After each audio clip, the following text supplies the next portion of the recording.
Welcome everyone. This is Griot of the Diaspora. I am your host, Nakaira G. And today's episode is about businesses and products that you should create or bring to Ghana. So basically, I'm going to go over 10 business ideas and 10 products.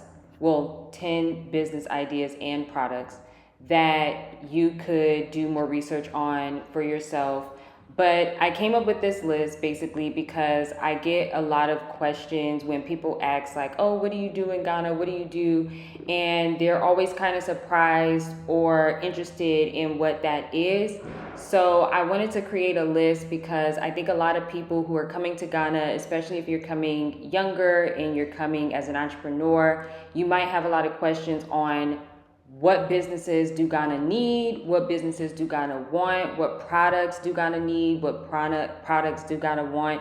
And this is going to be a mixture of local wants and needs as well as diaspora wants and needs, okay? So let's just get into a quick little summary of like the business landscape in Ghana.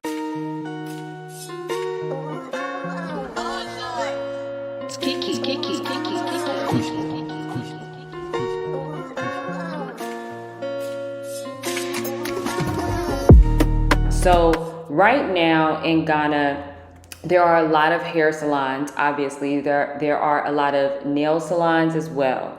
There are some co-working spaces. That is something that's starting to pop up a little bit more. I know of about like 5 places that are specifically co-working spaces, and then there are cafes all over Accra that allow you to obviously bring your laptop, use the Wi-Fi, things like that, as well as even some hotel lobbies allow that too. So some of the popular businesses that are out here, obviously salons, hair salons, spas, nail salons, cosmetic surgery centers. That is something that is becoming a lot more popular and more professionalized over the past couple of years. There are, believe it or not, there are BBL surgery centers here, surgical and non-surgical. There are skin whitening centers here, where they do it through the IV, which is usually like an esthetician or some type of cosmetic surgery nurse that does that.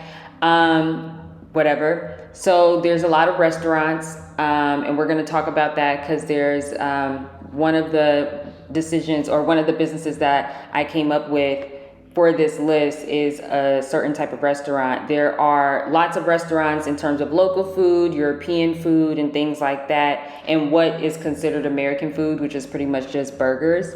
There are a lot of nightclubs here. There are rooftop clubs. There are beach clubs. There are regular nightclubs. There are casinos as well. There are bars, outdoor, indoor, There are real estate property management companies as well. There are a lot of those, both diaspora and local. Another popular one is architecture design companies. So there are a lot of real estate development companies, and they usually have like maybe a template of some of the buildings that they have created before. And then there are architecture companies where they just do the designing and the planning for you. And then the most popular, I think, business that a lot of people are doing here are Airbnbs and hotels.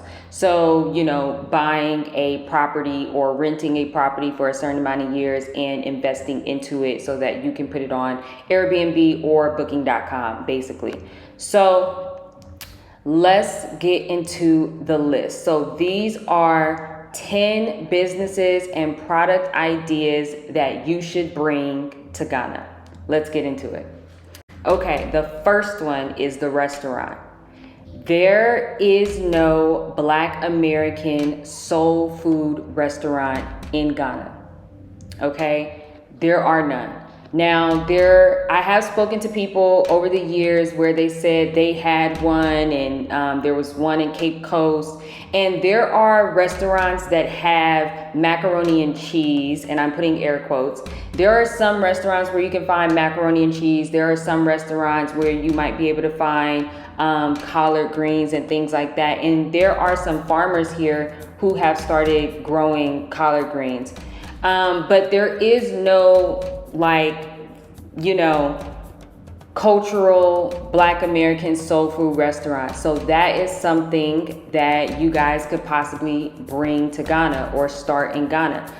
Along with the soul food restaurant, there also is not a Cajun seafood restaurant. So the Cajun crab legs, the people in Louisiana or DC or LA, we are very, used to those type of restaurants, Cajun Creole, the hot and spicy, those are not here yet. So that is an idea for restaurant owners, for food service workers, for chefs, anybody that works in the food industry, and you want to come to Ghana and you want to do a restaurant, definitely do one of those, because there are Jamaican restaurants, there are Mexican restaurants, there are sushi restaurants already, lots of Chinese food. There is a popular Italian restaurant called Bella Afrique. And then there's a lot of pizza shops as well. There's a lot of Arabian food, a lot of Turkish food, a lot of, like I said, Chinese food, and obviously Ghanaian food. But there is no Black American soul food or Cajun Creole seafood place. So that is an idea. You're welcome. Okay, the second one is Pan-African homeschooling or independent schooling for diaspora youth. So this is something that I've been noticing a lot with the diaspora specifically, who have younger children that they are bringing to Ghana with them or creating in Ghana. And when the conversation about where they're going to go to school, it's usually very confusing for a lot of people, because people assume because you are in Ghana that you are going to have an African-centered education, and that is not true. Unfortunately, I went to college here. I studied abroad here 11 years ago at the University of Ghana, and I came as a senior college student, so technically level 400, 500.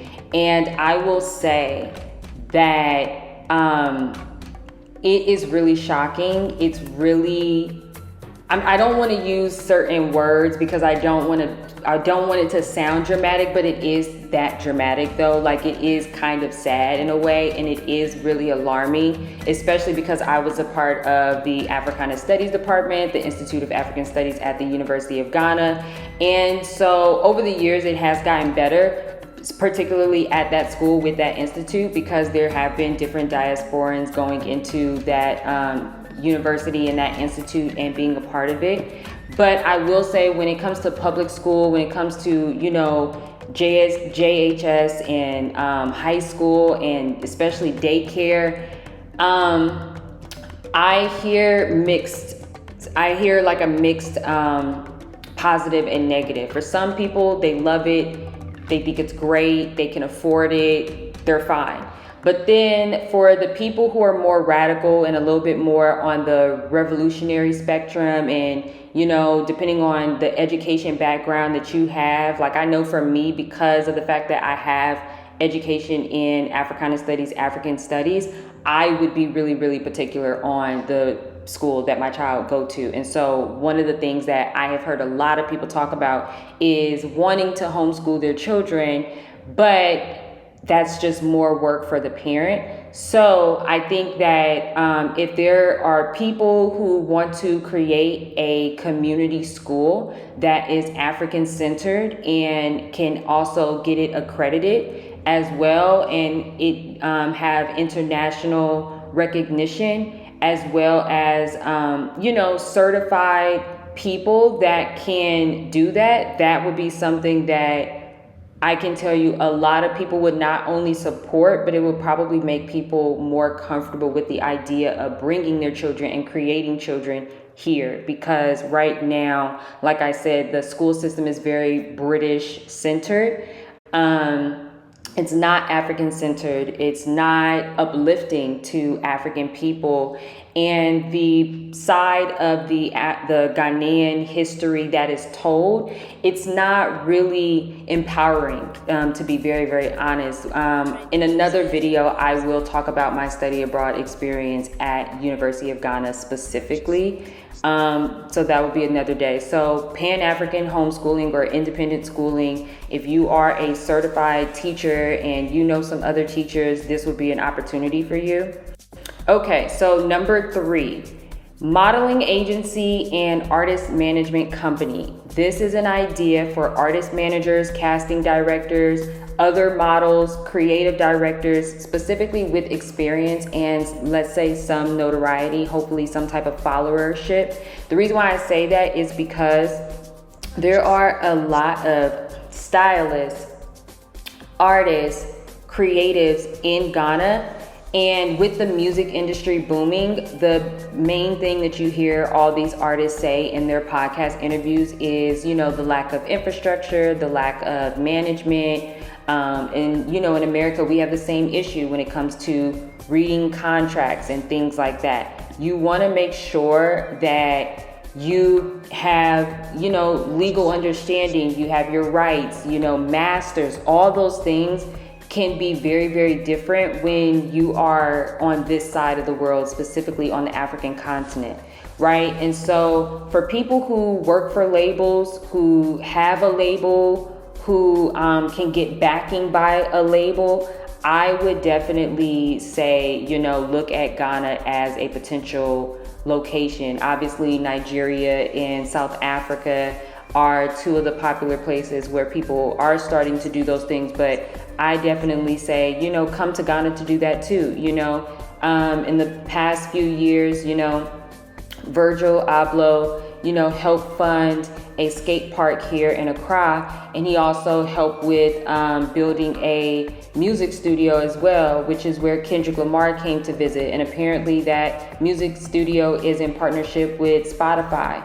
So, people who work for these different companies, Spotify, Apple, these different places, look at Ghana, because there are a lot of models, a lot of actresses, people who want to be in the industry, and people specifically who want to be in the industry in their own country and on the continent, so that is definitely an idea. Okay, that was number 3. So number 4, laundry services. Laundromats, as we call them in the US, laundromats, washing machine, dryer, dry cleaning. That is a business that you can get into and you can create here, especially if you partner with some real estate developers who already have who have already built real estate developments, communities, gated communities. You might want to talk to some of these real estate developers or look at some of the locations that some of these real estate developers who have already finished and possibly have already sold at least half of their development. Open up a laundromat, because a lot of apartments and a lot of the Airbnbs don't have that. They might have a washing machine and still expect you to dry your clothes. A lot of places still will just hire someone to come and hand wash your clothes. So that is a luxury that you can provide. Laundromat, like I said, washing machine, dryers, dry cleaning. That's also a skill that you could potentially teach if dry cleaning is some type of specialty, creating some type of luxury laundry service. So that is an idea for entrepreneurs, specifically entrepreneurs who have already worked in that space and, entrepreneurs who do like vending machines in America and things like that. This is something along that line. Okay. Number 5, water filtration systems. That is something that in the course of the next, not even as of today, but honestly, water filtration systems are something that people in Ghana, whether you live in a luxury apartment or you live in a local apartment, that is something that majority, if not all of the people should use and should be having. It's not to say that there aren't filters out here, but I don't want to say that. Okay. A lot, a majority of the things that are in Ghana that you will buy at any supermarket or even on the side of the road is imported. Okay. Most of the things that you will buy are imported. They are from China. They are from India. It's from, any of those places in the Middle East. So if you are an engineer and you are an entrepreneur and you work in tech in some shape, way, or form, that is something to think about. I think a lot of times when people think about water filtration systems, specifically with African communities, they think that it's just something that you go to give people in the village. And that's so incorrect. Because right now, Ghana is going through a water crisis where 60% of our water bodies are contaminated with extremely high levels of mercury due to the Galamsey, as I explained in my other videos. Definitely go check that out. Galamsey, which is the illegal mining of gold. Okay, so at this very moment, 60% of Ghana's water bodies are contaminated. So that means that all of the water that is coming from the country and even the neighboring countries are contaminated. And so out here in Ghana, maybe other videos you have watched, maybe people have or have not talked about this, but let me give you a rundown on why I'm mentioning this. I grew up in America knowing that I could not drink the tap water, but I also grew up in America watching people drink the tap water, right? And I grew up knowing that there were certain states you can do that, in certain cities you can do that. And even though I grew up in LA and everybody I knew in LA drank from the tap water, I still just didn't do it, right? Now in Ghana, that's just period. There is no, oh, this place you can do it. It don't matter how much money you got. It don't matter how much money you got, how luxurious your house is, how much you paid for it. It's really no such thing as clean water here. So much so that when you cook, I cook with the bottled water, right? Bottled water. But when I'm showering, I will shower in the local water, right? But I'm going to be very honest with you. My body is like on fire after I shower here. Okay. I feel like it is like going into shock. And I experienced that in LA as well, a lot. And a lot of that can be from the pipes. It can be from the water quality. I know for me, I also just have very sensitive skin. So there's a mix of things. And my skin, I'm sensitive when it comes to certain metals. And there are a lot of metals in the water here. So I know that that's why I have a hard time. So sometimes if I'm really like not feeling it, I will use the sachet water and fill up and use that. Some days I just can't do it. So that's just me being very honest. And like I said, maybe some people will talk about that or not, but that is a very big issue. And so now with the Galamsey issue being at the forefront, having a water filter is now like very mandatory, because even people are questioning having to use a water filter for the bottled water, specifically the bottled water and sachet water that is locally sourced. All right, let's move along. The next one is music studios. There are obviously music studios here in Ghana because you can obviously hear the music of people who are becoming really, really famous and popular, and they made all of their music here. But that is something that I would say would probably be a really cool investment, not just for the local community of people who want to make music, but also for music artists from all over the world who want to make music in Ghana. And then also just a creative studio. There are a lot of podcast studios popping up. A lot of the podcast studios here in Ghana, they're usually in conjunction with like a co-working space. So music studio, podcast studio, film studio. Idris Elba just announced that he's going to build a film studio. He made that announcement a few years ago as well, or maybe last year or 2 years ago. So he's made this announcement again. There's another guy in Asebu named Nana Krabo, who is supposed to be building a Tyler Perry-esque 300-acre film production studio. So we are all just waiting to see these things. So these are things that, like I said, not even just for the local community that is here, but also to provide opportunities for other Africans on the continent who want to come to Ghana and want to make music in a particular genre. So any engineers, artists, creatives, artist managers, this is definitely a job or a business or a company that you could invest in. Okay, the next one is Aquatic services and products. Okay, so in Ghana there are a lot of swimming pools. There we are on the coast, so there is the beach, and then there are some lakes. So one of the things that I always noticed whenever I would very indiscreetly would go on a boat, a very small, like a fisherman's boat. There have been certain situations that I've been in where we are traveling around the country and we didn't realize that we had to cross a body of water to get to this particular place. And that would mean getting in a fisherman boat and having them row you to the other side. And a life jacket is not like a common thing here. So I would say life jackets, pool accessories, pool equipment, pool cleaning products, swimming facilities, as well as swimming lessons. I know a lot of Ghanaians who do swimming lessons here who are Ghanaian born, and that is one of their side businesses is swimming lessons. So I think that that's something that people should definitely bring here. Along with the life jackets and the pool accessories, there is a surf community here. So specifically in Buswa, which is Western region.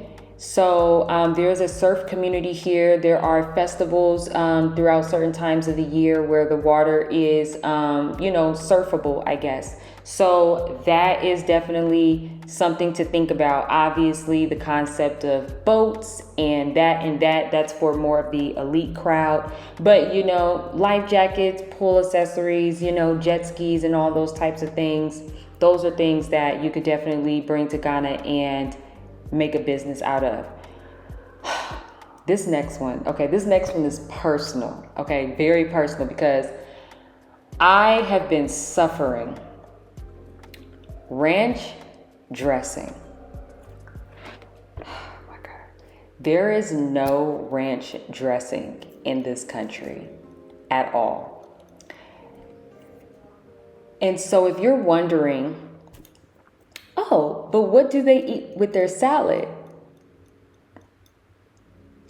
Mayonnaise. Mayonnaise. Pure mayonnaise at that. Sometimes they'll get creative and put stuff in the mayonnaise, but mayonnaise. And I never have experienced that. It's the reason why I don't eat salad here, because it's hard to find places that have Caesar dressing, like actual Caesar dressing. But ranch does not exist. So instead of me sending Hidden Valley a petition, I rather just ask someone Black to create that. Okay. Because it exponentially changes the quality of my life, if I'm being so honest. Like, I almost want to ask Rick Ross on social media, can he figure out a way to bottle up Wingstop Ranch and make it a product, because it's not here. And I'm telling you, if it was, y'all would make money, because it does not exist. Most people don't even know what it is for real. Like, it's crazy, because they really eat salad with mayonnaise. And it is and I'm not talking about I've been to American restaurants. I've been to Ghanaian owned restaurants. I've been to Lebanese owned restaurants and ordered salads, and they gave me mayonnaise, and I almost every single time I almost literally lose it. Like my whole day is ruined. Anyway, the next one, which is the 9th one, an indoor basketball court. There are not a lot of basketball courts in Ghana in general, in Accra in general. Most of them are on the campuses. And if they are on the campuses, they are not well maintained. A lot of times in Ghana, they build things and they don't maintain it. They just pretty much just let it sit. So an indoor basketball court would be monumental, and that would be something that I would advise people to reach out to real estate developers who already have built their communities, and you could potentially partner with them or buy land in their communities and build your basketball court. And you figure out, how you want to get paid from that and things like that. But an indoor basketball court is much needed. It will boost some part of the market economy in creating, basketball leagues, creating a space for international basketball leagues to come to. I think that would be a really, really lucrative business. Like I said, I come from LA. Going to a basketball game and watching people you don't even know was always a thing. And I'm not talking about in the NBA. I'm talking about just like in the hood, just like, you know what I mean? Going to the park just to like watch other people play basketball was like always such a thing. So it would be really cool to see that, especially because there is a NBA presence in Ghana. So that would be something to think about.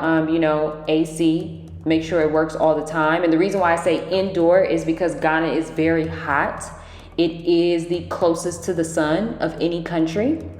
So it is really hot here. And playing basketball, most people play basketball either like 6 o'clock in the morning because the sun is still, kind of down a bit, or they play closer to after 4 o'clock when the sun is coming down because of the heat. So an indoor basketball court specifically.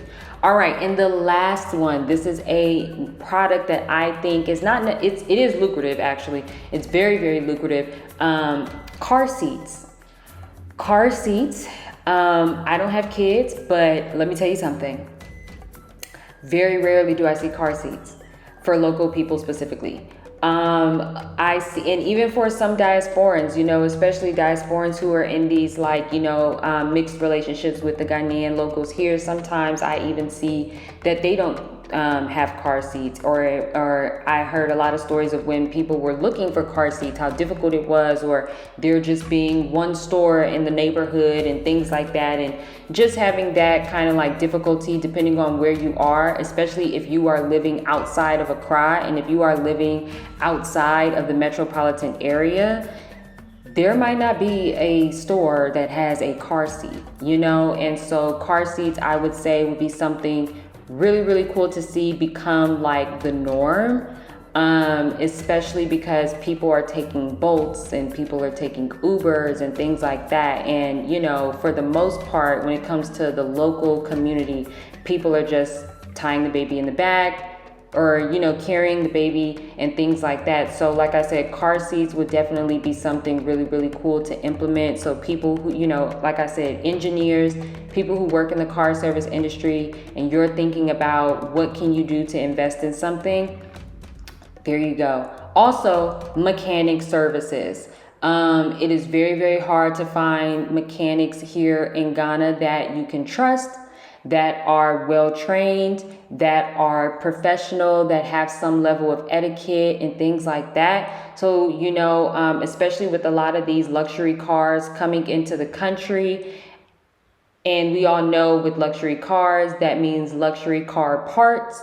So that is something that you could definitely bring to Ghana. So those are 10 business and product ideas to bring to Ghana. I hope this is really helpful. I took maybe a month to think about this.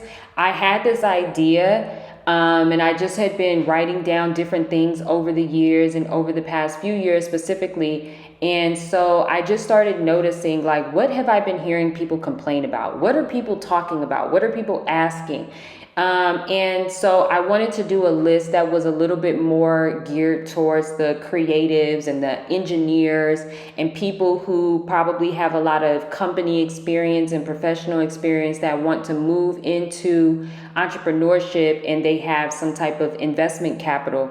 You know, like I said in the beginning, it's easy to go into real estate, go into Airbnb, go into the salon business, but those businesses, they're not necessarily, they are oversaturated, but at the same time, you want to have something that people can look forward to when they come to Ghana. Because right now, when people come to the country, there are a lot of things that people would like, not for luxury, but just for their health, you know, for their safety, for a better quality of life. You know, there are certain things that when you get here, you will notice like, okay, that's an interesting way of doing things, but it's not safe.